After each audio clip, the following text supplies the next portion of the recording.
Bien, bonsoir à tous et merci beaucoup pour nous permettre de présenter cette innovation sur le territoire d'Angers. Donc, je suis effectivement directeur du développement au CENTIC, c'est un nom très barbare, d'un centre d'expertise qui est là pour accélérer le développement et l'usage des technologies de l'information et de la communication pour l'autonomie et la santé. Accélérer le développement et l'usage, c'est faire en sorte qu'on puisse accéder à une autonomie dans tous les actes de la vie quotidienne, mais en complémentarité avec les aides humaines, la technologie va venir nous soutenir pour avoir cette autonomie. Le CENTIC, c'est un centre mutualiste. C'est un centre mutualiste qui est un service de la Mutualité française Anjou-Mayenne. Une des productions de la Mutualité française Anjou-Mayenne, c'est cette structure qui est le Square des Âges, qui est à Angers, et qui accueille des seniors pour leur permettre de vivre le plus longtemps possible en autonomie et en santé. Et ce que je veux vous dire, c'est qu'aujourd'hui, nous sommes 15 millions de plus de 60 ans. Mais en 2024, on va être 24 millions. Et cette courbe, elle continue de progresser. Et comme vous le disiez tout à l'heure, les médicaments, c'est quelque chose qui est source, qui va être un bénéfice dans le soin, mais qui, s'il est mal pris, s'il est pris dans de mauvaises conditions, s'il est pris dans des conditions complexes, eh bien, il va provoquer une réhospitalisation, il peut provoquer des choses graves. Donc il faut une prévention active avec un terme barbare qui est contre la iatrogénie médicamenteuse. Et on dit, l'assurance maladie en parle fortement, qu'il faut le faire à partir de 65 ans et essayer de mettre en place des dispositifs pour accompagner la bonne prise de médicaments. Donc moi je vais vous parler d'objets connectés. Ça c'est un objet connecté qui est aujourd'hui distribué au Québec, qui s'appelle Dobil Secure, mais qu'on ne peut pas distribuer n'importe comment en France. C'est une société française qui s'appelle Pharmagest qui le distribue en France. Et nous, on souhaite, avec cette société, avec un certain nombre de partenaires, innover en Anjou à partir de ce pilulier. Alors ce pilulier que vous voyez ici est un objet qui aussi est connecté et qui va générer des alertes pour maîtriser ce risque sanitaire qui est lié à la iatrogénie. Des alertes, ce sont des LED qui vont s'allumer quand on a oublié de prendre le médicament ou quand on prend le mauvais médicament. Mais pour pouvoir le tester en France, il nous fallait une pharmacie qui elle aussi est connectée. Et bien on a eu du mal à en trouver. Il y a beaucoup de pharmacies qui travaillent aujourd'hui, qui préparent les médicaments, qui fonctionnent. Il n'y en a pas beaucoup qui sont déjà très technophiles. On en a trouvé une à Saumur, c'est la pharmacie Bio, avec laquelle on travaille non seulement pour préparer ce pilulier, qui va équiper un certain nombre de patients, je vais vous en parler, mais qui va elle aussi être connectée avec son serveur pour pouvoir suivre les alertes qui sont générées quand le médicament n'est pas bien pris et quand il faut intervenir pour accompagner la bonne prise de médicament.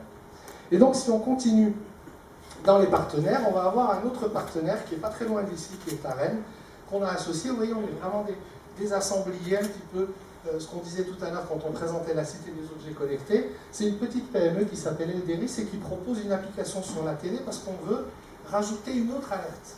Si le bip ne suffit pas, ben on aura une petite phrase sur la télé pour pouvoir rappeler qu'il faut prendre le médicament.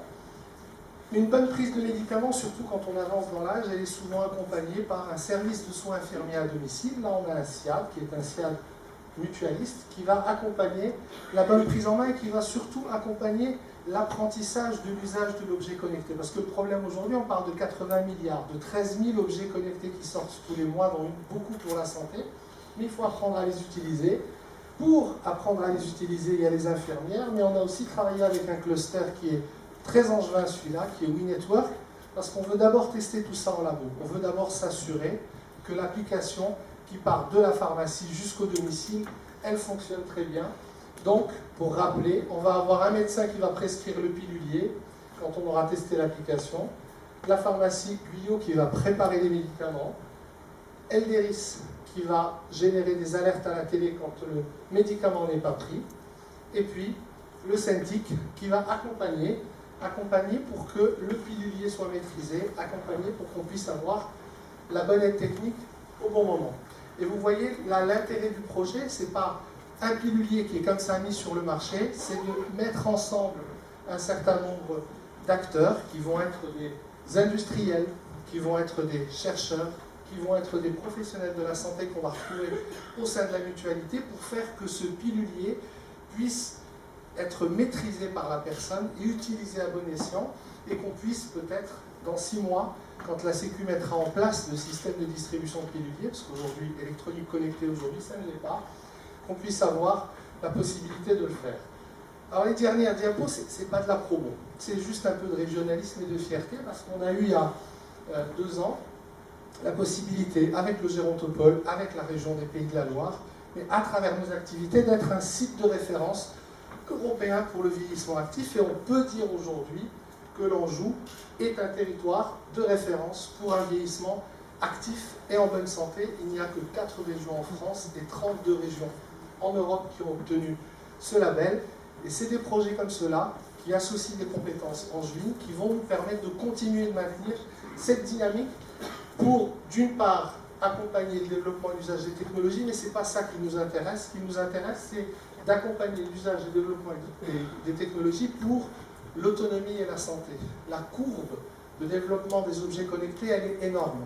Mais l'apprentissage et l'usage et l'acculturation avec ces objets, ben, elle est importante. L'innovation, elle est là. 80 000 objets connectés. Nous, ce qu'on voudrait, c'est accompagner cette innovation pour un vieillissement actif et en bonne santé. Je regarde le temps en même temps, mais a priori, je suis dans les temps. Ce que vous voyez ici, le petit doigt que vous voyez, c'est celui d'Yvette.